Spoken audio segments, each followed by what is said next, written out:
so, for example. So here we've got Gore trying to get a sort of scam in to say we'll have the U.S. support Kyoto if carbon trading is a component. So that the U.S. companies, the northern companies really, that don't meet their emissions reduction targets, limited as they are, will be able to offset or to trade the right to continue to emit CO2 and other greenhouse gases for some kind of projects in the third world, or by buying other people's rights. And of course, I'm already speaking of the rights to pollute, because these are now property rights. They're actually in the process.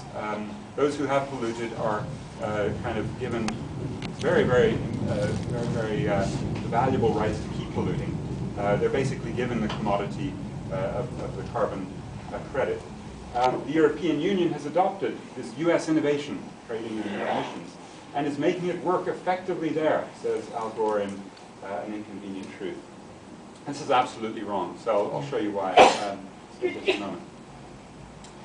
He went on, the Chicago Climate Exchange is leading the way towards a future in which reducing greenhouse gases could bring not only environmental rewards, but financial ones too. So eco-capitalism, the win-win, it just takes market solutions to market problems.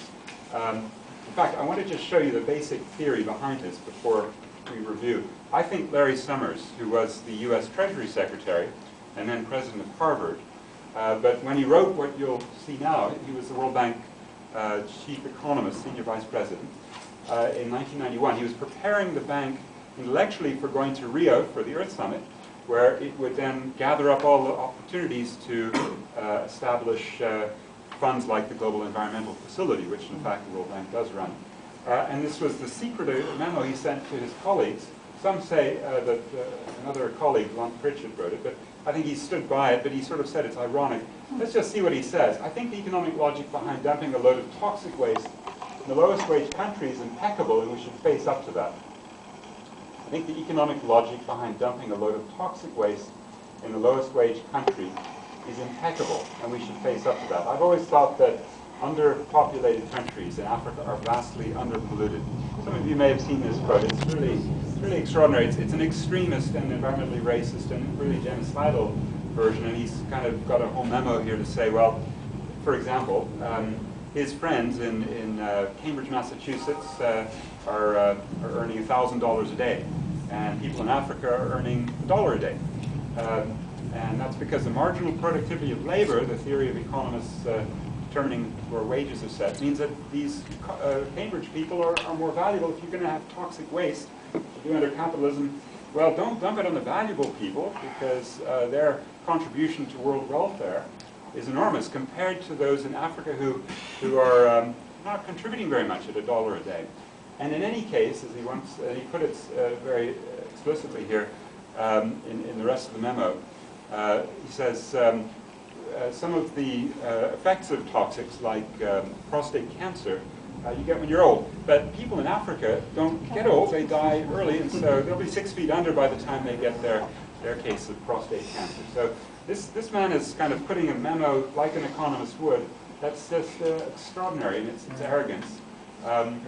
And yet, in a way, this is the underlying logic of so much that has happened from the Washington Consensus, the neoliberal way of organizing life and society and environment. So I think that is really what you have to believe if you're going to sort of go down this road of promoting the carbon trade. The types of trade are the two types here, emissions trading, cap and trade, and the project-based credits. Some of them would be voluntary offsets that, if you feel guilty about flying around, I certainly do. I'm trying to go on a diet this year, 50%. But, you can buy some trees. Let's go to Brazil's plantar timber industry and purchase some trees which will suck up the CO2. Or Durban's Bisasa Road dump, the methane extraction I'm going to introduce you to, has a couple of examples. The Clean Development Mechanism in the Kyoto Protocol was in fact invoked for Bisasa Road and for about 1,800 other projects that are already in motion, many of which are just scams. And so this is what we want to get into. Some of them are joint implementation with industrialized countries. They can be run under the Kyoto Protocol, and then I'll introduce you, as Gore is so impressed with the EU's emissions trading system. But this is what's common, the property right to pollute, the transfer of a huge, vast sum of sort of abstract wealth to those who've already polluted, with the hope that they'll be able then to gradually reduce through market exchanges. Okay, well, let's look at some of these in more detail. Again, the idea is if you want to get the emissions to stop, well, you don't actually have to stop emitting in the north. You can keep going, but invest in some clean technology or some sort of sink to suck in your CO2. So the Durban Group for Climate Justice emerged as this became more widespread in October 2004. Just introduced probably the most powerful single volume, which is this book here. Take a look at it, but actually download it for free from the Dag Hammarskjöld Foundation website. Dag Hammarskjöld, former UN General Secretary who was killed in Zambia in 1961, but the people in his foundation in Uppsala are just terrific, and they've put out the Development Dialogue Journal about a year and a half ago that's still the Bible for us on this issue. Larry Lohman, the key author and editor here. But the activists are the ones who brought much of what we know to our attention. There's a real praxis-based knowledge production because it's in these struggles, and the one I'll show you of Durban is emblematic, that we really see what the system does and what it does under pressure, and where there's little bits of sites of repression and maybe some sites of concessions and even retreat by the state in the capital. Activists in India, Brazil, Thailand, South Africa. Friends of the Earth International is the major supporter of this group as a big international network. But there are a lot of other important progressive institutes, environmental agencies, even a couple of universities, Dartmouth, the Carbon Trade Watch Institute for Policy Studies in Washington, and the Transnational Institute in Amsterdam, and especially the Corner House in Britain. So this is some of our network to introduce you to a group, and then I'll introduce you to the one that Ian said that came up in Bali as a much bigger movement. This is more the technical critique that's emerging. And the critique is partly of the idea that you can emit a ton of CO2 in the north, and somehow it can be compensated and sucked up in the sinks, like Brazil's plantar. And you get these kind of big, vast monocultural timber plantations with Australian wattle or eucalyptus and pine trees and so forth. You can just see what they do to the undergrowth. There is no undergrowth. This is really what's called a green desert. It just doesn't, it's not a forest. You've been in forests that have biological hotspots of diversity, but this is just a green desert. And it's a desert because it's also sucking up enormous amounts of water and then displaces lots of indigenous people. Big struggles around this all over the place where the big timber plantations are encroaching, especially with GM trees, the genetically modified trees are coming into.